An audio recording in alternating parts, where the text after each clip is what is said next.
Assalamualaikum warahmatullahi wabarakatuh. Di sini saya akan membawakan materi tentang distribusi C-kuadrat yang akan dipresentasikan oleh kelompok 7 yang beranggotakan Emir Gipah Reji dan Jara Syifa Anissa. Pendahuluan. Distribusi C-kuadrat memiliki sifat sebagai berikut. 1. Seluruh nilainya positif. 2. Tidak simetris. 3. Bentuk distribusi tergantung pada derajat kebebasannya.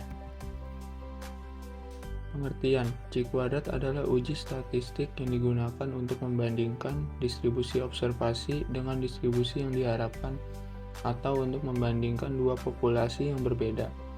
C-kuadrat juga dapat digunakan untuk memeriksa apakah sebuah distribusi dapat dikategorikan sebagai distribusi yang diketahui, seperti distribusi normal atau distribusi Poisson.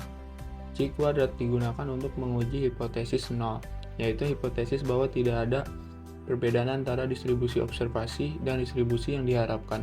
Jika nilai C-kuadrat yang dihasilkan terlalu besar, maka hipotesis nol ditolak, dan berarti ada perbedaan antara kedua distribusi.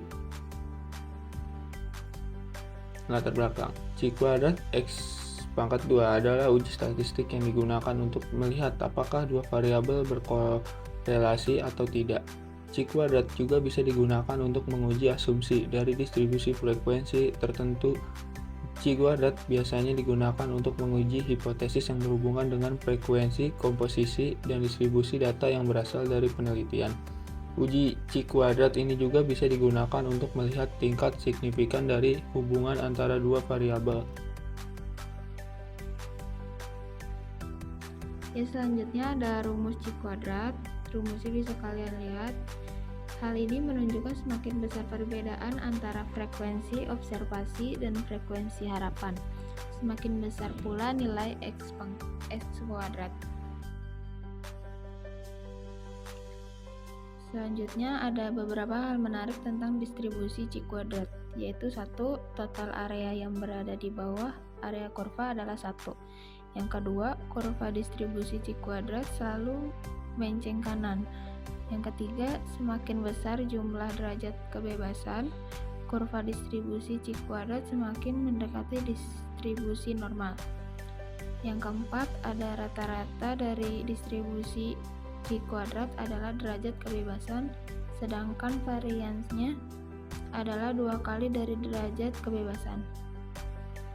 Yang kelima, nilai derajat kebebasan adalah 3 atau lebih. Puncak dari distribusi C-kuadrat sama dengan df-2.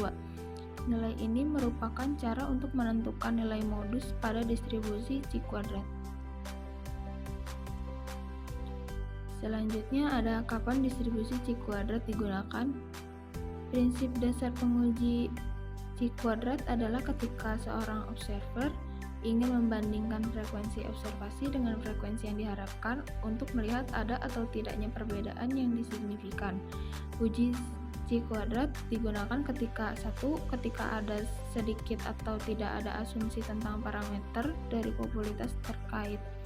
Yang kedua, digunakan pada data kategorikal atau data kualitatif dengan menggunakan tabel kontingensi. Yang ketiga, digunakan untuk mengevaluasi sampel dan proporsi yang tidak berpasangan atau bersifat independen satu sama lain. Yang keempat, data harus dalam berbentuk frekuensi. Yang kelima, jumlah sampel N harus cukup besar. Yang kedelapan, itu ada jenis uji C-kuadrat. Uji C-kuadrat satu sampel merupakan pengujian hipotesis tentang perbandingan antara frekuensi sampel yang benar-benar terjadi atau frekuensi sampel disimbolkan dengan observasi atau O. Dengan frekuensi harapan berdasarkan hipotesis, tentu pada setiap saat pengujian, frekuensi harap disimbolkan dengan E. Uji C-kuadrat 2 sampel merupakan salah satu pengujian hipotesis yang digunakan untuk mengetahui apakah terdapat perbedaan yang dari signifikan antara dua kelompok sampel. Dua kelompok sampel ini nantinya dikelompokkan untuk klasifikasi tertentu. Uji C-kuadrat K-sampel merupakan salah satu penerapan distribusi C-kuadrat untuk uji hipotesis yang bertujuan untuk mengetahui apakah terdapat perbedaan dan pengaruh antara lebih dari dua kelompok sampel menurut klasifikasi tersebut. Cara membuat tabel distribusi C-kuadrat dengan Excel. Selain menggunakan tabel, Anda juga bisa menemukan nilai peluang distribusi C-kuadrat dengan menggunakan mikroskop Excel. Formula yang digunakan untuk melihat nilai C-kuadrat adalah sama dengan CHIMP nilai dalam kurung nilai alfa, derajat kebebasan tutup kurung.